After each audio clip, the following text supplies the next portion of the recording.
Apa sih tujuan berumah tangga itu, kan?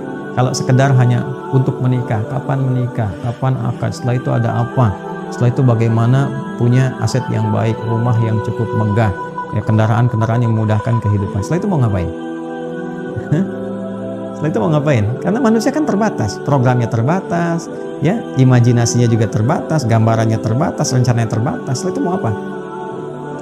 Kalau Anda ingin mencari jawaban, konsep berumah tangga yang lengkap, bahkan berkelanjutan dengan sifat yang abadi, dari mulai di dunia sampai kemudian kembali kepada Allah sampai di akhiratnya, Anda tidak akan pernah temukan itu kecuali dari bimbingan yang langsung Allah berikan.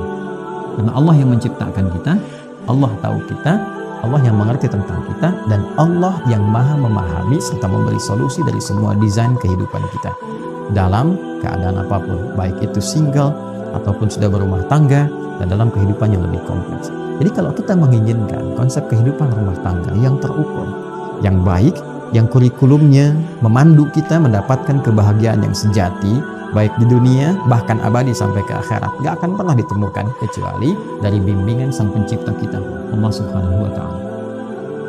Karena itu, orang-orang yang mau menjadikan visi kehidupan rumah tangganya yang ditujukan untuk kepentingan ibadah, maka Allah hadirkan ketenangan yang mendamaikan dalam kehidupan rumah tangganya, disebut dengan sakinah.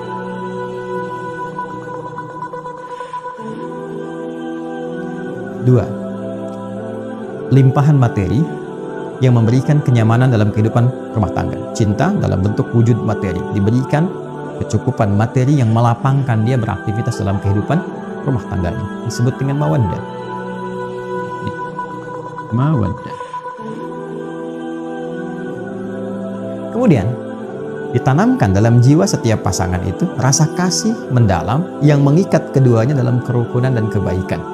Ya, bukan berarti tidak ada perbedaan pendapat, bukan berarti tidak ada, boleh jadi perbedaan-perbedaan yang mungkin melahirkan, ya, satu sisi berbeda, berselisih dalam hal-hal kecil, namun rasa yang ketiga ini itu yang tetap menyatukan perbedaan-perbedaan itu dan membentengi dari terjadinya persoalan-persoalan yang bahkan memecah kehidupan rumah tangga. Itulah rahmat. Rahmat. Ini dia. Ini poinnya. Ya.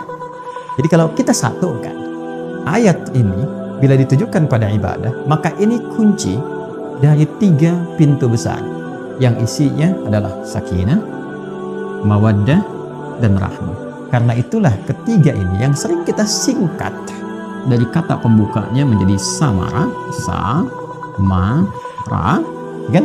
Itu dibuka dengan kata ayat. Kapan samara itu muncul? Setelah ayat. Wa min ayatihi, itu dulu kan? An khalaqalakum min anfusikum azwaja. Ya, itu pernikahannya, dipasangkannya itu. Ya, untuk apa? Untuk menaati Allah dengan visi ibadah.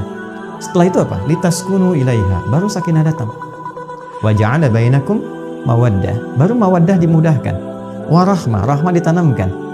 Ya, inna fi dzalika laayatil liqaumi yatafakkarun, yaitu kalau Anda mau merenungkan, berpikir yang dalam dulu. Dalami dulu nih, kan? Yang menciptakan kita siapa, yang tahu tentang kita siapa, yang mengerti, ya, dan maha memberikan solusi tentang persoalan kehidupan kita siapa, yang mengetahui apa yang terjadi besok siapa, yang mengetahui berketurunan atau tidak berketurunan siapa. Kan kita mengembalikan semua pada Allah. Kalau tahu semua dari Allah, bahkan kita menyimpulkan, bahkan samara pun milik Allah. Ya, bahasa gampangnya kan secara logika sederhana ya. Kalau sudah tahu punya Allah, maka dekati pemiliknya. Bagaimana? Pemiliknya meminta kita untuk menjalankan kehidupan rumah tangga sesuai dengan pedoman yang Dia berikan. Maka renungkan itu. Ya, la ayatil qaumi yatafakkarun, renungkan, tafakkur. sampai menemukan kedalamannya. Kalau kita sudah mengerti, sudah memahami, oh iya, begini seharusnya, maka dengan itu kemudian baru kita turunkan bab ini. Baik, teman-teman, ini ada yang menarik ya, kalau kita mau gali lebih dalam lagi. Contoh misalnya, saya keluarkan satu bab ini, sakinah. Sakinah itu sering diartikan dengan ketenangan, tenang. Padahal bukan tenang biasa. Tenang itu bahasa Arabnya, setidaknya itu ada beberapa kata. Yang paling populer tuh ini. Satu, sakinah. Sakinah. Yang kedua, tuma'nina. Tuma'nina. Ada sakinah, ada tuma'nina. Saya mau bicara tentang tuma'ninah dulu. Ya. Saya dari itma'anna yatma'innu. Tuma'ninah ini ketenangan yang dilahirkan dari ibadah. Jadi kalau seseorang telah menunaikan atau sedang bahkan menunaikan ibadah dan merasakan ketenangan dalam hatinya saat sedang beribadah atau telah beribadah, itu disebut dengan tuma'ninah namanya. Ya, bukankah Anda ketika sudah sholat merasakan ketenangan? Dan latihannya disebut tuma'ninah, rukuk. Kata Nabi, hatta tatma'inna raqi'an. Atau kama qala Rasulullah SAW. Ruku Anda, jangan dulu bangun sampai merasakan ketenangan dalam ruku. Tenang gitu. Kan? Itu tuma'ninah namanya. Makanya kalau orang sholatnya itu merasakan kenikmatan, benar caranya. Begitu ruku itu dia baca doa, tenang ke hatinya. Darah mengalir dengan enak, baru dia yang tidak. Kan? Hatta ta'tadila qa'imah, sampai tegak. Lalu sujud, hatta tatma'inna sajidah, sampai engkau merasakan ketenangan dalam sujud. Nah ini tuma'ninah namanya. Dan ketenangan itu hadirnya dalam apa? Jiwa, dalam nafas kan. Nah nanti kalau sudah terbawa dari praktek sholat itu, dari seringnya baca Quran, hadir ketenangan pada jiwa. Nah jiwa yang terus mendapatkan suntikan ketenangan, tenang lagi, maka dia punya sifat tenang nantinya. Nah kalau sudah jadi sifat yang mengikat kepemilikan, maka berubah dari tuma'ninah jadi mutmainnah namanya. An-nafsul mutmainnah. Ini yang menjadikan dia saat pulang pun kepada Allah merasa tenang. Ya, karena ada ketenangan di dunia, kedekatan dengan Allah, pulang pun tenang. Maka dipanggillah dia dengan keadaan pemilik jiwa itu. Ya ayyatuhan nafsul mutmainnah. Quran surah ke-89 ayat 27 itu. Ya. Nah, berbeda dengan sakinah. Kalau sakinah, ya, itu artinya ketenangan yang dilahirkan setelah tuntasnya persoalan dilalui. Ya.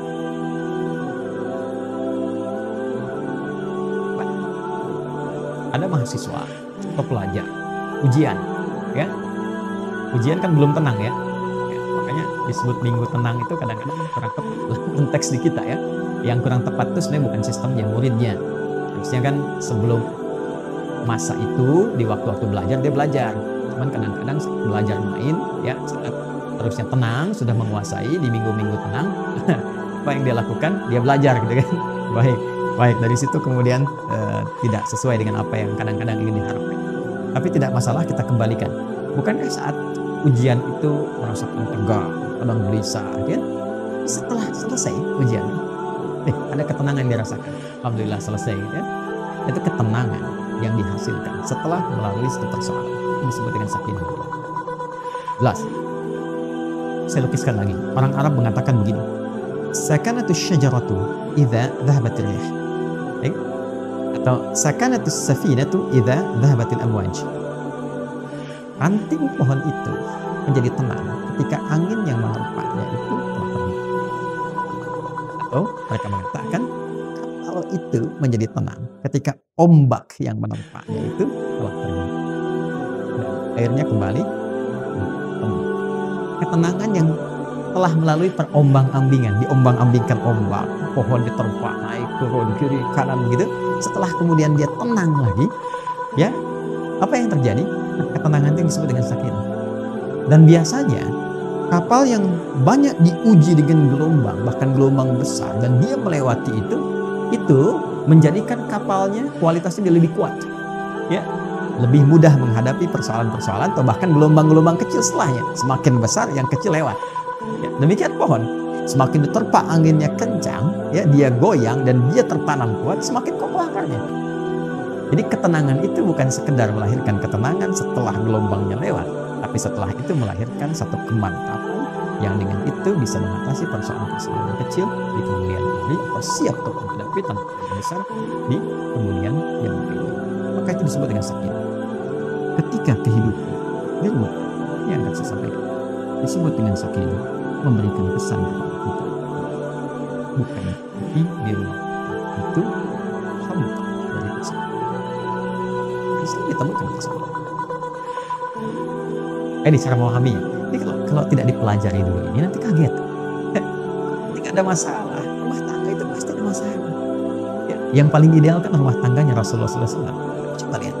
Apakah dalam kehidupan rumah tangga Nabi tidak ada masalah? Jangan salah. Banyak persoalan. Ya kan? Tapi dengan persoalan itu turun panduan pada kita. Turun ayat, turun hadis, mengatasi ini bagaimana. Ya kalau salah persoalan pemahaman bagaimana, salah komunikasi bagaimana, meluruskan yang ini bagaimana. Kalau ingin cari teman cerita ke siapa, kalau mengadu belum ketemu suami istri ke siapa mengadunya, ada semuanya. Gitu. Dan pahami ketika Allah menitipkan satu persoalan dalam kehidupan rumah tangga, pada hakikatnya bukan ingin menjadikan kehidupan rumah tangganya bermasalah. Tapi Allah ingin memberikan satu ketenangan, kedamaian, ya, yang dihasilkan setelah tuntas persoalan yang dihasilkan. Ya, kehidupan rumah tangga kan kalau sudah masalahnya tuntas lebih tenang dari sebelumnya kan, ya, dan dahsyatnya lebih mengerti tentang sifat-sifat pasangan atau dalam keluarga. Setelah itu punya ilmu yang baru, punya pengetahuan yang baru, masukan yang baru, ilmu yang baru untuk mengatasi tantangan berikutnya. Itu dahsyatnya.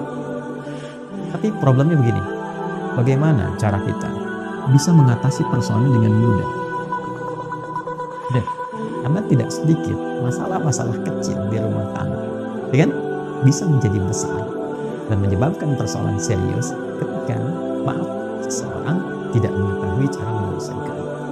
Ditampilkan kadang, ya, boleh jadi egonya, ditampilkan kadang-kadang boleh jadi statusnya, bahkan juga hartanya, kedudukannya dan sebagainya. Itu bukan solusi, teman-teman.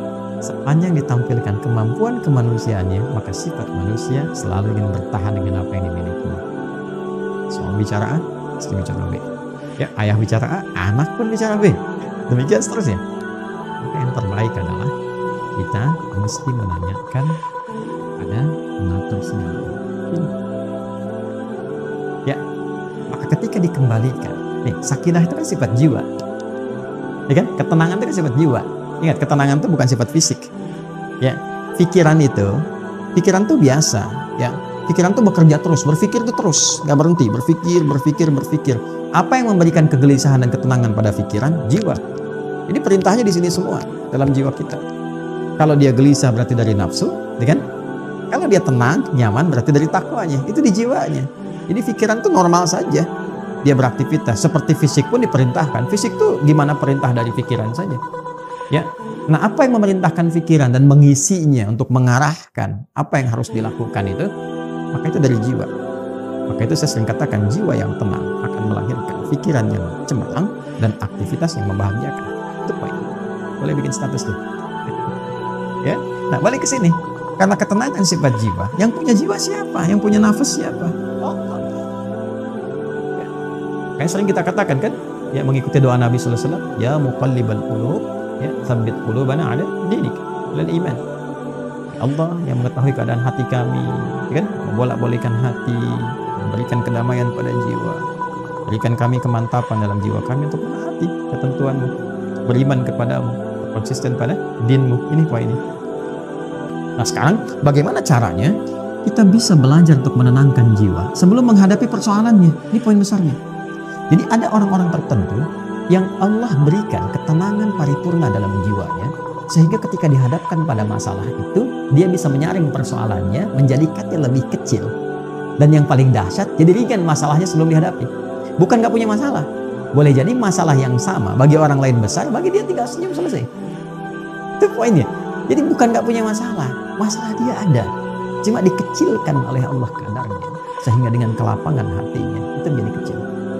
Kalau Anda punya cawan, cawannya besar, apa saja Anda bisa masukkan dan jadi kecil di situ. Tapi kalau cawannya kecil, yang kecil pun jadi besar. Garam sedikit itu asin semua. Nah, ada orang-orang yang jiwanya dilapangkan oleh Allah, sehingga ketika dia menghadapi satu persoalan, perbedaan dengan pasangannya misalnya, kan? Melihat keadaan anak dan sebagainya, dia bisa melihat dengan hikmah. Allah lapangkan keadaan hatinya. Kenapa begini? Dia nggak langsung simpulkan, langsung keluar ini, dilihat dulu, dia bersikap dulu. Nih, lapangan jiwa ini mahal, dan ini tidak mungkin bisa didapatkan kecuali lewat skema ibadah sini, menghamba. Ya, nah, semua kumpulan nilai-nilai ibadah kita dalam rangka mendekat kepada Allah, saya sering ingatkan, itu disebut dengan takwa namanya, ya kan? Takwa itu kan gabungan antara iman dengan amal soleh, ya kan? Iman itu kan pekerjaan hati dalam jiwa, amal soleh implementasinya, digabungkan jadi takwa. Seseorang yang membangun kehidupan rumah tangga dengan nilai-nilai ketakwaan, dia bangun dengan takwa. Dia jaga sholatnya, diwasiatkan pada istrinya sekalipun keluar tetap jaga sholat, anak-anak pastikan sholat, hidupkan rumah dengan takwa, dekati Allah Subhanahu wa Ta'ala, banyakin zikir, beda suasana rumah. Demi Allah saya katakan, Anda kalau nggak percaya sih, hidupkan rumah dengan suasana ibadah kepada Allah. Anda ada di dalam ataupun sedang di luar, hidupkan. Maka akan ada suasana yang berbeda kepadanya. Allah akan jaga itu. Ya, ketika takwa meningkat, bahkan diringankan persoalan. Sebelum ada masalah, solusi datang. Sehingga masalah jadi ringan. Itu yang dimaksud Quran surah ke-65 di akhir ayat kedua. Tolak ayat kedua. Tolak itu kan satu masalah yang tinggi, ya, yang tidak mudah diatasi. Ya, bahkan dalam kondisi yang paling rumit pun ketika Anda mendekat kepada Allah, Allah ringankan dan berikan solusi yang jernih. Berpikirnya jernih sekali. Tahu apa yang harus dilakukan. Ya kan? Maka apa yang terjadi? Wa may yattaqillaha yaj'al lahu makhraja. Siapapun yang mampu membangun ketakwaannya kepada Allah, ya, dia naikkan lagi, ya kan? Maka apa yang terjadi? Yaj'al lahu makhraja. Allah berikan jalan keluar dari setiap persoalan yang dialami. Apalagi kalau pasangan itu kompak, ya kan? Ya, mungkin nggak bersama-sama dalam beberapa kesempatan. Berikan wasiat, berikan istri, jangan sebelum pergi, kan, dan sebagainya. Itu pasti kan.